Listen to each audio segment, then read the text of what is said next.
आज अपन बात करेंगे बेटा ड्रीम इंस्टीट्यूट के ऑनलाइन प्लेटफॉर्म पर डेयरी केमिस्ट्री से रिलेटेड कई सारे क्वेश्चंस जो एग्जाम में पूछे जाते हैं। जैसे आपने देखा होगा जेट के एग्जाम में डेयरी केमिस्ट्री में 2 से 3 क्वेश्चंस पूछे जाते हैं। कोई सा भी एग्जाम होता है बेटा, जैसे एग्रीकल्चर सुपरवाइजर का हुआ, एओ का हुआ, डबल एओ का हुआ, राजस्थान प्रीपीजी का हुआ, कई सारे ऐसे एग्जाम होते हैं एग्रीकल्चर से रिलेटेड जिसमें पशुपालन से क्वेश्चन पूछे जाते हैं और डेयरी केमिस्ट्री में से भी उनमें से कई सारे क्वेश्चंस पूछे जाते हैं। अब देखो डेयरी केमिस्ट्री, जहां पे डेयरी केमिस्ट्री आई वहां से दूध उत्पादन से रिलेटेड या दूध से संबंधित क्रियाएं आएगी। तो अपन सबसे पहले दूध की परिभाषा ज्ञात करते हैं। देखो बेटा दूध की परिभाषा होती है कि मादा पशु के प्रसव के पश्चात 48 से 72 घंटे के बाद स्रावित होने वाला तरल पदार्थ क्या कहलाता है बेटा? दूध कहलाता है। दो चीजें मेरे पास, देखो मादा पशु की स्तन ग्रंथियों से 2 पदार्थ निकलते हैं, तरल पदार्थ निकलते हैं, जिसमें पहला होता है बेटा दूध और दूसरा होता है खीस। तो देखो सबसे पहले आपके पास एक तो आ गया बेटा दूध और एक आ गया अपने पास खीस। अब दोनों की परिभाषा में क्या अंतर है? देखो मादा पशु में प्रसव के बाद 48 से 72 घंटे के भीतर स्रावित होने वाला गाढ़ा पदार्थ जो भी होगा, गाढ़ा हल्का पीला पदार्थ जो स्रावित होगा वो होगा बेटा खीस, जिसको आप कोलेस्ट्रम भी कहते हो। आगे दूध, मादा पशु में प्रसव के पश्चात 48 से 72 घंटे के बाद जो पदार्थ स्रावित होगा वो क्या कहलाएगा बेटा? दूध कहलाएगा। आपको पता है कि सामान्य जो दूध होगा वो हल्का सा क्या होगा बेटा? तरल होगा। लेकिन क्या होगा, जैसे ही अगर खीस होगा वो हल्का क्या होगा? दूध से गाढ़ा होगा। खीस जो नवजात बच्चे को सर्वप्रथम पिलाया जाता है प्रसव के बाद, ये नवजात बच्चे को शरीर भार का पिलाया जाता है बेटा 1/10 भाग। और आपको ये भी पता होगा बेटा ये खीस वही है जो सबसे ज्यादा नवजात बच्चे में रोग प्रतिरोधक क्षमता का काम करता है।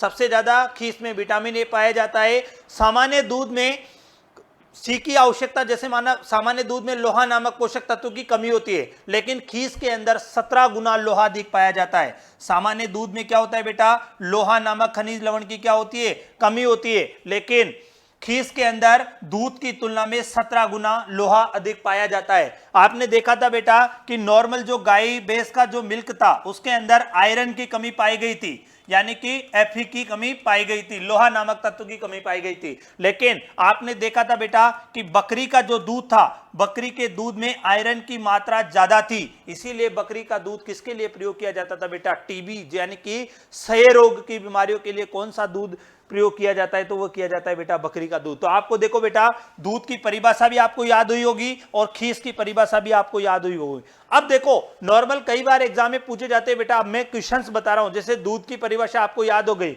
जैसा मैंने आपको अभी बताया था मादा पशु में प्रसव के 3 से 4 दिन के बाद स्तन ग्रंथियों से स्रावित होने वाला तरल पदार्थ क्या कहलाता था बेटा? दूध। दूध को कंप्लीट फूड की संज्ञा भी दी जाती है क्योंकि दूध के अंदर सभी प्रकार के पोषक तत्व उपस्थित होते हैं। यानी ऐसा कोई पोषक तत्व नहीं होता जो दूध के अंदर अनुपस्थित हो। जैसे कहते हैं आयरन, आयरन होता तो है लेकिन बहुत कम मात्रा में होता है, ठीक है ना। और जो बकरी का दूध है उसमें अच्छी मात्रा में आयरन पाया जाता है। खीस देख लो बेटा, मादा पशु के प्रसव के तुरंत बाद से लेकर 24 से 72 घंटे के भीतर स्रावित होने वाला गाढ़ा हल्का पीला पदार्थ क्या कहलाएगा? खीस। खीस के अंदर सबसे ज्यादा विटामिन ए होता है। खीस नवजात बछड़े को शरीर भार का 1/10 भाग पिलाया जाता है। खीस नवजात बछड़े में रोग प्रतिरोधक और एक विरेचक का काम करता है। यानी कि आपने देखा होगा कि नवजात बच्चे में जन्म के 1 से 2 घंटे के भीतर उसको खीस पिलाया जाता है और 4 घंटे पर नवजात बच्चा प्रथम बार गोबर करता है, जिसको म्यूकोनियम कहा जाता है। तो उसको जो म्यूकोनियम है यानी कि उसको लाने विरेचक का काम भी कौन करेगा? विरेचक, मृदुरेचक का काम भी कौन करता है बेटा? खीस करता है। और अगर आप अधिक खीस पिला दोगे नवजात बछड़े को तो बीमारी हो जाएगी बेटा, जिसको अपन बोलते हैं काप स्कोरर। क्या बोलते हैं बेटा? काप स्कोरर नामक बीमारी हो जाती है, यानी कि अधिक दस्त लग जाते हैं। उसके बाद देखो अब अपन आगे पढ़ते हैं, देखते हैं बेटा अपन गाय के दूध में वसा की औसतन मात्रा कितनी होती है। तो देखो बेटा गाय की याद करने से पहले आपको 2-3 चीजें और भी याद करनी है बेटा। गाय में होती है औसतन 4.5%। अगर मैं यहाँ पे औसतन अगर भैंस की बात करूं बेटा तो भैंस के अंदर औसतन वसा की मात्रा होती है बेटा 7.39% होती है। अगर मैं इसके बाद बात करूं बेटा भेड़ में, तो भेड़ में होती है बेटा 7.90% होती है। अब देखो ये तीनों सबसे ज्यादा इंपॉर्टेंट है और कई बार तीनों में से क्वेश्चन पूछा जाता है। लेकिन इससे पहले एक और क्वेश्चन एग्जाम में पूछा जाता है कि सर्वाधिक औसतन वसा किस पशु के दूध में होती है। तो आपका आंसर आना है क्या बेटा? भेड़। क्या आना है? भेड़। क्योंकि देखो भैंस के अंदर 7.39 थी और नॉर्मल बेड के अंदर कितना आ रहा है बेटा 7.90% आ रहा है। लेकिन पहला क्वेश्चन तो ये हो गया कि सर्वाधिक औसतन वसा किसके दूध में पाई जाती है, तो बेड। अगर आपसे अगला क्वेश्चन पूछा जाता है कि सर्वाधिक वसा, औसतन नहीं पूछे और डायरेक्ट पूछे कि सर्वाधिक वसा किस पशु के दूध में होती है, तो वो आपका आंसर आ जाएगा बेटा भैंस। और भैंस में भी आपका फेमस आंसर कौन सा होगा बेटा, बदाऊरी होगा, जिसके अंदर 11 से 13% वसा पाई जाती है। बदाऊरी भैंस वही है जिसका उत्पत्ति स्थान आगरा, मथुरा, उत्तर प्रदेश है। घी उत्पादन के लिए भैंस की सर्वश्रेष्ठ नस्ल भी यही है बेटा। तांबा जैसा इसका रंग होता है, यानी कि कॉपर कलर रंग भी इसका ही होता है। ठीक है बेटा, तो ये 2-3 चीजें जो आपको याद करनी है, इनमें आपको कंफ्यूज नहीं होना। अगर आपसे औसतन पूछे तो आपको औसतन जवाब देना है, और अगर आपसे पूछे डायरेक्ट, अगर आपसे पूछ रहे तो डायरेक्ट वाला आपको जवाब देना है। अगला जाओ बेटा, ऑपरेशन फ्लड का संबंध किससे है? ऑपरेशन फ्लड का संबंध है बेटा दूध उत्पादन से। दो चीजें, अगर ऑपरेशन फ्लड का संबंध किससे है तो भी दूध उत्पादन से, श्वेत क्रांति का संबंध है वो भी किससे है बेटा, दूध क्रांति से या दूध उत्पादन से है। ठीक है ना, अगर आपसे जैसे माना श्वेत क्रांति पूछा जाए, ऑपरेशन फ्लड, तो सबका किससे बेटा, दूध की जो क्रांति आई थी उससे रिलेटेड था, तो इसका सबका संबंध था बेटा दूध से। ऑपरेशन फ्लड जो था उसका पितामह डॉक्टर वर्गीस कुरियन था। ऑपरेशन फ्लड का पहला चरण चला था, ये 3 चरणों में संपन्न हुआ। ऑपरेशन फ्लड 3 चरणों में संपन्न हुआ। पहला चरण चला बेटा 1970 से 78, उसके बाद दूसरा चला 78 से 85, और तीसरा चरण चला बेटा 1985 से 1996। ऑपरेशन फ्लड 3 चरणों में संपन्न हुआ। पहला 1970 से 78 में, दूसरा 78 से 85, और तीसरा 85 टू 96। अब देखो, ऑपरेशन फ्लड का पितामह डॉक्टर वर्गीस कुरियन। सर्वप्रथम ये कहानी कहां से स्टार्ट हुई? इन सबके बीच में सहकारिता का सबसे, दुग्ध सहकारिता का सबसे बड़ा उदाहरण है आनंद गुजरात, यानी कि NDDB, national dairy development board. 1965 सहकारिता यानी दुग्ध सहकारिता का सबसे बड़ा उदाहरण है बेटा आनंद गुजरात। बात करेंगे बेटा दूध में पाए जाने वाले अवयवों के बारे में। दूध में 6 प्रकार के अवयव होते हैं बेटा, जिसमें सबसे पहला होता है बेटा जल, दूसरा होता है वसा, तीसरा होता है प्रोटीन, चौथे नंबर का होता है बेटा कार्बोहाइड्रेट्स,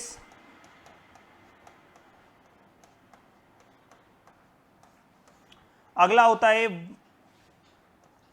खनिज लवण, और फिर लास्ट वाला होता है बेटा विटामिन। अब देखो, दूध के अंदर 6 प्रकार के अवयव हो गए। सबसे ज्यादा मात्रा में पाया जाता है बेटा क्या, जल।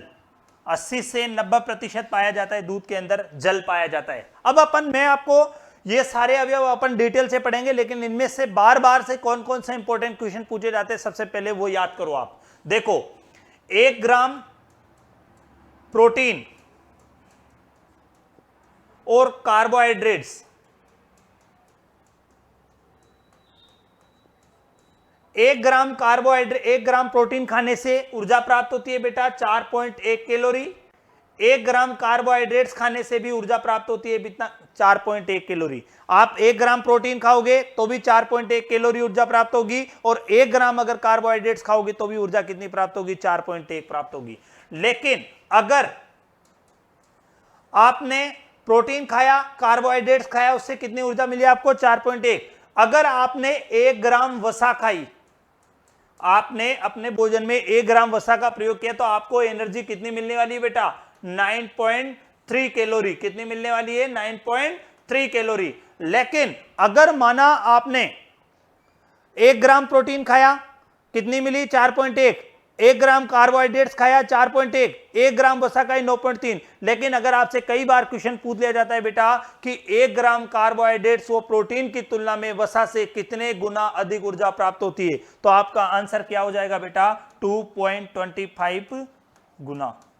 याद हो जाएगा, नहीं होगा? पहला आपको कुछ भी याद नहीं करना ज्यादा। 1 ग्राम प्रोटीन को खाने से 4.1 कैलोरी ऊर्जा प्राप्त होती है, 1 ग्राम कार्बोहाइड्रेट्स के खाने से भी 4.1 कैलोरी ऊर्जा प्राप्त होती है, और 1 ग्राम वसा खाने से कितनी होती है बेटा, 9.3 कैलोरी ऊर्जा प्राप्त होती है। और अगर आपसे क्वेश्चन पूछा जाए कि 1 ग्राम कार्बोहाइड्रेट्स और प्रोटीन की तुलना में वसा से कितनी ऊर्जा प्राप्त होती है, तो आपका आंसर आना चाहिए 2.25 गुना अधिक ऊर्जा प्राप्त होती है। आगे देखो बेटा, आप जल आ गया, वसा आ गया, इनका कई बार आपसे घुलनशीलता का प्रकार पूछा जाता है कि कौन सी चीज कैसे घुलनशील होती है, दूध के अंदर किस रूप में उपलब्ध होती है।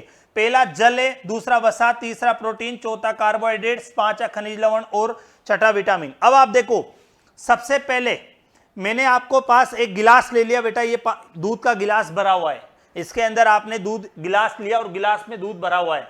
कैसा कभी ऐसा हो सकता है बेटा कि आधे दूध के अंदर जल ज्यादा और आधे के अंदर कम हो? यानी ऐसा भी नहीं हो सकता। कभी ऐसा हो सकता है कि कार्बोहाइड्रेट्स यानी कि दूध में पाया जाने वाला कार्बोहाइड्रेट्स होता है लैक्टोज, कभी ऐसा हो सकता है बेटा कि आधा दूध मीठा और आधा फीका हो? नहीं हो सकता ना ऐसा, तो यानी कि ऐसा भी नहीं हो सकता। कभी ऐसा हो सकता है मिनरल्स यानी कि दूध में 0.70 से 0.90% क्या पाए जाते हैं बेटा? खनिज लवण। और दूध में सबसे ज्यादा मात्रा में पाया जाने वाला पोषक तत्व कौन सा होता है बेटा? कैल्शियम और फास्फोरस होता है। तो कभी ऐसा हो सकता है कि आधे दूध में कैल्शियम की मात्रा ज्यादा और आधे में फास्फोरस की मात्रा ज्यादा हो? ऐसा भी नहीं हो सकता, क्योंकि दूध में कैल्शियम और फास्फोरस होंगे वो सब क्या होंगे बेटा? बराबर मात्रा में होंगे। आगे आ जाओ, विटामिन। दूध में यानी वसा, और वसा के अंदर विटामिन मिलेंगे बेटा ए, डी, ई और के। कभी ऐसा हो सकता है क्या कि आधे दूध में विटामिन ज्यादा और आधे में कम हो? कभी नहीं हो सकता। तो देखो बेटा, जल हुआ, कार्बोहाइड्रेट्स हुआ, खनिज लवण हुआ और विटामिन हुआ, ये जब भी होंगे पूरे दूध में मिले हुए होंगे, यानी कि तीनों का दूध में घुलनशीलता का प्रकार मतलब जो दूध में घुलनशीलता का प्रकार कैसा होगा? सॉल्यूशन में होगा, क्योंकि ये पूरी तरीके से घुले हुए होंगे। अगला आ जाओ बेटा, अपने पास अब बचा याद करने के लिए सिर्फ वसा और प्रोटीन, दो ही चीजें बची है, क्योंकि और तो मैं आपको सारी चीजें बता चुका हूं। जल में आपको बता दे, ये भी किस रूप में होगा बेटा? सॉल्यूशन में होगा। कार्बोहाइड्रेट भी किस रूप में होगा? सॉल्यूशन में होगा। खनिज लवण भी होगा, विटामिन, ये सब क्या है बेटा? घुले हुए होते हैं। ठीक है, आगे आ जाओ वसा में। वसा के मतलब दूध के अंदर वसा होती है, इस चीज के बारे में मुझे सस्पेंशन है। क्या है? मुझे सस्पेंस है। दूध के अंदर 100% दूध में से कितने परसेंट? जैसे मान लो आपके पास दूध है, दूध माना 100%, 100% में से आपके पास वसा कितनी मिली? 4%, 5%, 6%, 7। तो मुझे सस्पेंशन है कि दूध के अंदर वसा कितनी होती है, यानी कि आपको किस पे सस्पेंस है? इन 6 में से वसा पे सस्पेंस है। तो वसा सस से क्या हो जाएगा बेटा? सस्पेंशन हो जाएगा। और सस्पेंशन को हिंदी में बोला जाता है क्या? निलंबन बोला जाता है। अब आपका जल हो गया, वसा हो गया, कार्बोहाइड्रेट्स हो गया, खनिज लवण हो गया और विटामिन हो गया। इन सब के अलावा जो भी बचा है वो सब किसको दे दो बेटा? प्रोटीन को दे दो। किसको देना है? आप बचाए जो प्रोटीन को देना है। कोसे क्या हो जाएगा बेटा? कोलाइडल। कोसे क्या हो जाएगा बेटा? कोलाइडल। तो कोलाइडल के रूप में कौन होता है बेटा? प्रोटीन। वसा किस में होता है? इमल्सन के रूप या निलंबन के रूप में होता है। जल, कार्बोहाइड्रेट्स, खनिज लवण और विटामिन, ये सारे के सारे किस में होते हैं बेटा? सॉल्यूशन के रूप में दूध के अंदर उपस्थित होते हैं। तो आपसे कभी भी एग्जाम में पूछा जाए आपको दूध के अंदर जितनी भी चीजें पाई जाती है, क्योंकि देखो वसा पे ही आपको सस्पेंस होना चाहिए, क्योंकि वसा ही एक ऐसी चीज है जो सबसे ज्यादा वेरिएबल होती है, यानी कि सबसे ज्यादा बदलने वाला, कम ज्यादा होने का काम भी सबसे ज्यादा कौन करता है? वसा। दूध का मुख्य अवयव भी कौन करता है बेटा? वसा।